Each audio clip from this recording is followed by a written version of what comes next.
Për recetën e këtyre bombicave, si bazë do të përdorim edhe napolitankat. Unë I kam zgjedhur që t'i përdor ato me shije limoni, por mund të përdorni çfarë do lloj që juve ju pëlqen. Në total do të na nevojiten 100 gram napolitanka. 100 gram napolitanka I shtojmë në një blender dhe vazhdojmë që t'i bluajmë. Napolitankat e bluara I shtojmë në një enë më të madhe. Ne tek ina do të shtojmë edhe një banane. Vazhdojmë e shtypim bananen edhe një herë bashkë me napolitankat. Vazhdojmë tani që t'i shtojmë biskotat e bluara. Në total do të shtojmë 300 gram me biskotat bluara.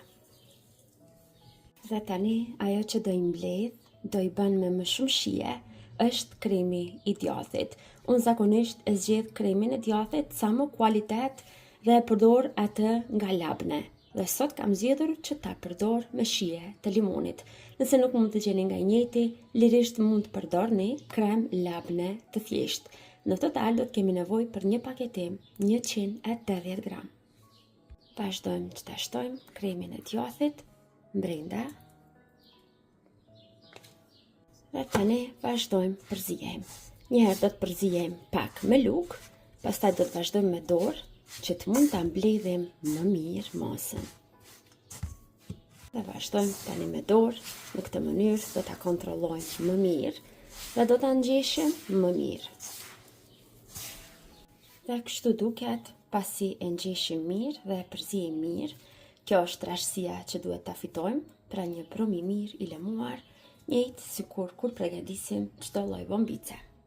Vazhdojmë tani që t'ju japim formën rrumbullake. Pasi ju japim formën bombicave, vazhdojmë tani që t'i dekorojmë.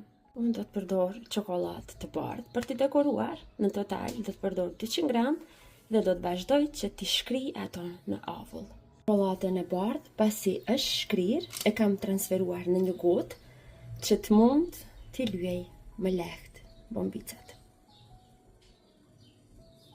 Dhe tani, pasi janë ftofur pak ëmbëlsirat, vazhdojmë që t'i dekorojmë sipër edhe me pak çokoladë të bardhë.